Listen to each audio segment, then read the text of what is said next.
One Piece, chapter 947. I gotta say, best chapter 1-0. Yep. I don't know. The last few chapters have all been fantastic, at least in my opinion. But I don't know about you guys. I brought, of course, my boys Sundown and Grim. Talk about this chapter as usual. So let's just get right into it. What did you guys think about this, just overall, the Luffy, the Big Mom situation? We were unsure of how this was going to play out. Either Oda was going to do her dirty along with the fan base, but he kept it real. So, Sundown, your initial thought. I'm so happy. I'm really glad that Oda didn't do us dirty, because one of the complaints I had last chapter and for the kind of longest of times is that Big Mom, I feel like she needs to be clapping cheeks, and I didn't like the fact that she was clapping cheeks against some like queen. Exactly, make that sound. But that we see Luffy instantly trying his best against Big Mom, but we get that straight clap city. And then with the way that the chapter ended with Big Mom kind of viewing everyone as so weak, she's literally sleeping on everyone. I thought that was pretty funny. I really like this chapter. I was really impressed with the whole Big Mom reinforcement of her power, as I was asking for a long time. Oda came through with that. This was a very vital chapter for me, just like our friend Satsuki. If Luffy was able to block Big Mom's assault by almost basically just learning his technique, it was going to be bullshit for me. I wasn't going to tolerate that. But Oda came through. He showed and verified Big Mom's strength, as we already know. She's one of the strongest characters in the series. I believe that she's the strongest so far that we've seen, at least in terms of reveal of powers. Probably other characters that can beat her. Fujitora, Kainu, Shanks. Those are all examples of guys that can do it, maybe even Kizaru. But in terms of power, this chapter in particular showed why she's known as a Yonko. She was able to tear up the entire prison. I was incredibly impressed with the presentation of a lot of characters, not just Big Mom. One thing didn't come to my appeal, but it didn't bring the chapter rating down. I liked it. Let's just go right into the big reveal, or I should say the confirmation, because we speculated, along with a lot of the community members, we speculated in the previous chapter that Luffy was doing exactly what Rayleigh was doing back at Sabaody, pre-time skip. And not only did Oda clarify this, he just straight up showed a flashback confirming, yes, this is exactly what was happening here. I love this move by Oda that straight up, yeah, hey, remember that thing that I did 13 years ago? Yeah, well, it's coming back now. Another thing that I want to throw out there before we go any further is that I think we have actually seen this on display before. Not even talking about Rayleigh. If we go back to Dressrosa, Sabo, when he like destroyed the ring, the gladiator ring, he like shoved his hands into the ground. They were coated in haki, but at the time he said dragon claw, whatever the special name of the move was. So of course at that time or at least I assumed it was just, oh, this is just some technique that Dragon taught him or whatever. But now it seems like he might have been like hockey blasting the ring to make that destruction happen. Do you guys remember the sequence that I'm talking about? Yeah. So it's whenever he's fighting against like Burgess and them. It was Burgess and then that one dude that looked like Steven Tyler from Aerosmith. Yeah. I remember the moment, but I'm not sure if I'm convinced that it's not a particular technique. Yeah, I can see it being this new form of haki. I mean, like, it would explain why Dragon is viewed as like someone so dangerous. Not only does he have the network, but he also has that fighting capability where maybe he might have mastered like the second levels of haki, maybe all three if he's got Conquerors. So there might even actually be a second level to Conquerors haki. Who knows? Did anybody have an issue with the with the fact that even though Luffy and Hyogoro got buried, they weren't necessarily damaged? Well, for Luffy, I mean, he's just Luffy, but they give us an explanation for Hyogoro. He says he covered himself in haki.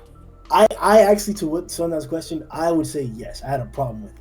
But it was just something that I noted, not something that like took away from the chapter from me. Like, he has justification. He used to be a strong boss amongst one of the strongest countries in the world. So their warriors are off base, a little bit stronger than other warriors in different places. So it makes sense for him to be able to like, tank a pretty devastating hit. This is a stretch though. He's old. He doesn't have the same fortifications that he had before. He hasn't done this stuff in a long ass time. Shit that like other characters have mentioned as to reasons why they're like they couldn't deal with certain things. So we could call this like exaggerated to an extent, but I don't think it's something that we should like pay any attention to. It's especially with the guy who's teaching him this. It kind of makes sense. No, you're right. Yeah. You're right. You're right in both ways, because realistically, he's getting hit by friggin' Big Mom here. The only instance that I have to like to give this more support is Strusen. Strusen is the co-founder of the Big Mom Pirates, and he helped Big Mom throughout like all her journey of like growing up and becoming a strong pirate. But he's old now. In the Whole Cake Island arc, Capone was mentioned that Strusen probably is a lot stronger than what he seems. Oh, is So- that the? I was just trying to remember back on that. It's after he turns the tower into a cake. I remember somebody's like, "Whoa, that guy's way more powerful than I thought." So it was Beiji that said it. Yeah, he was. Yeah, the entire chateau, which dwarfed the city surrounding it, he's able to turn it into cake and then cut it, the entire thing. So he's pretty freaking powerful, and he's old. He was actually able. So the fall that was all the way up there, that was mentioned by Capone himself, to be able to kill all the crew of the Big Mom's crew that was on the top. That even of it himself, a tank who got ran over by a literal ship, was questioning whether he would live or not. Strusen was able to take that. So, and then we have the examples of like Whitebeard as well. So, pretty high tier old guys can take a lot of damage. I just don't know if this guy's that high tier. That's a new level. We've got Yonko level, we've got Commander level, and we've got old guy high tier level. All right, let's go into the final big part of this chapter.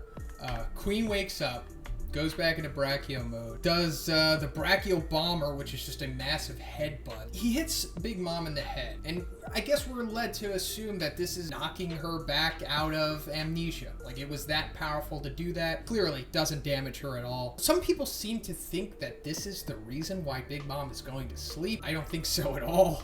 Big Mom has actually shown this behavior many times. Like, one of the first times we see her at the beginning of Whole Cake, when she just rampages through that one village.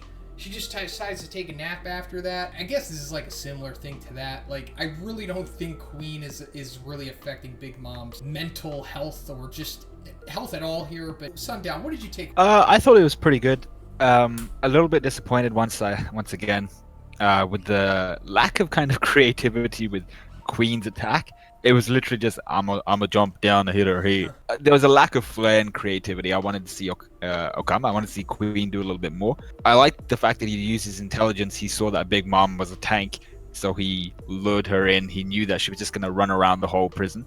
And I liked the fact once again that Luffy didn't even try to fight Big Mom. He literally ran for his life the entire time. People who think that Big Mom was concussed or something like that, nah, I think she was fatigued. She's hungry.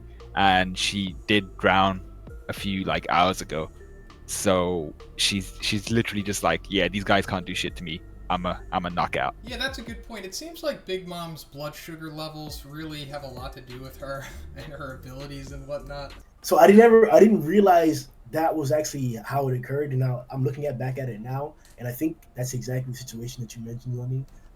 After stampedes or rampages, like you pointed out, that she does fall asleep or something. I'm not sure if the fact that she got her memory back cannot be attributed to Queen. I think that has to that's a direct correlation. I think Big Mom's memory did come back from the headbutt. I'm not sure how like her rampaging or like her being hungry would bring her memory back. If it is the explanation, then I'll wait for Oda to like point it out again. But for a fact, she fell asleep because she was tired and rampaging. I can agree with that part. But I think Queen's, just like Sundown pointed out, his uncreative attack. I was expecting a tail whip, a Gatling with his tail, something crazy, unique, but it was, he just dropped down on her. That seems like it was the cause of her like mental scramble. So she, goes on a rampage. We get plenty of more Enel faces. She passes out, and then conveniently passes out because I'm really curious as to where this is headed. So she gets wrapped up in where Queen specifically states 100% sea stone handcuffs, which is implying that there's like not 100% sea stone handcuffs. Maybe there's ones that are like cut with some other stuff. Like maybe they're like part steel and then like mixed in sea stone possibly. But regardless, she's like wrapped up, like just like Daffy was, I assume, at the bottom of Impel Down. And he shot her with a whole bunch of beast tranquilizers. So she's I guess, out for now. I want to hear what you guys think. What's going to happen? Like, they're going on Onigashima. They're going to Kaido with Big Mom. What's going to happen after this point? Ooh, this is a big this is gonna be one of those moments in the manga where we look back and it's like, Queen, you done goofed, son, because like he's wrapped in 100%.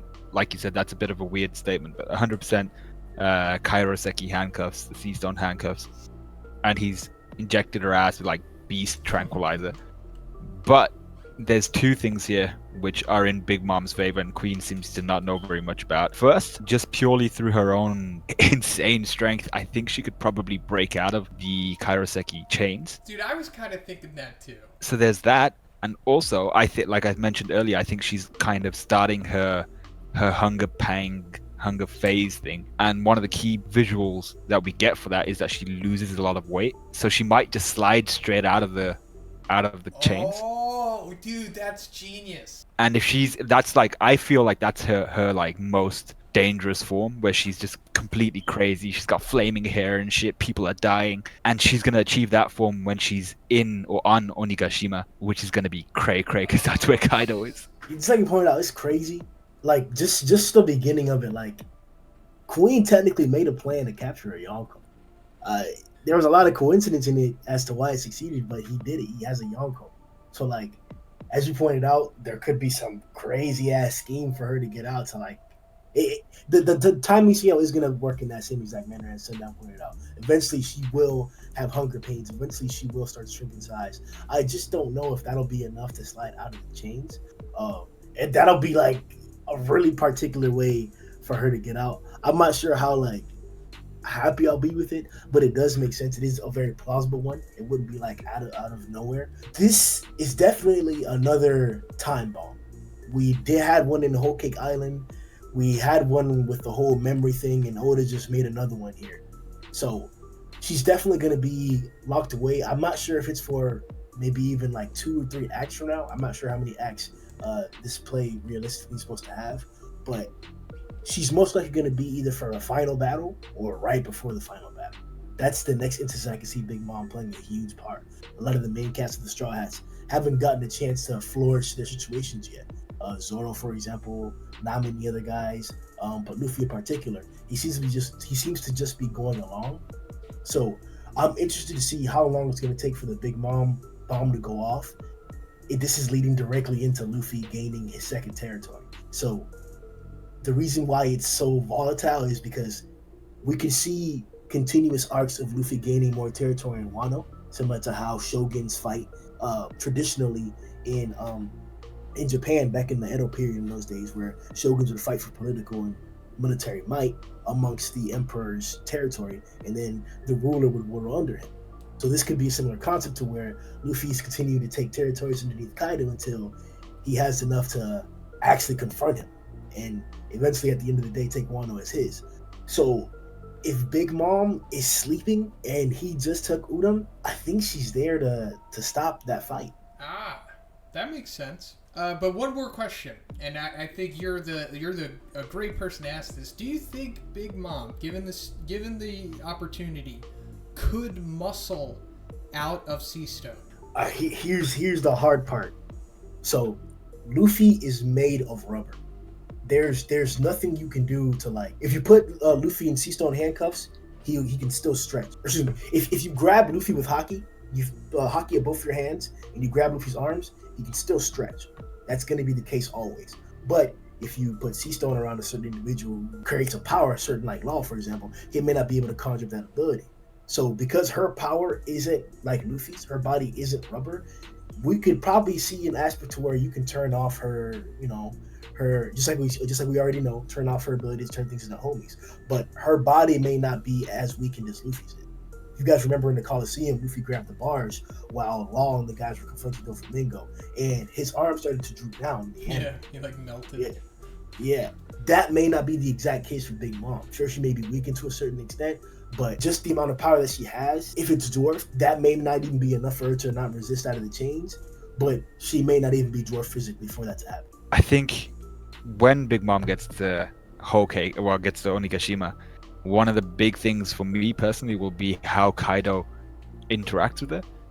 And I feel like if he chooses to like send her to the prisons or something while she's asleep instead of choosing to kill her, there's got to be something along the lines of the like, if he kills Big Mom, something negative happens to him, as in like, because we know he owes her something, but maybe it's That's yeah, right. you understand. So maybe it's one of those situations where he physically can't kill her, because if he does, something negative will happen to him, possibly to do with his invulnerability.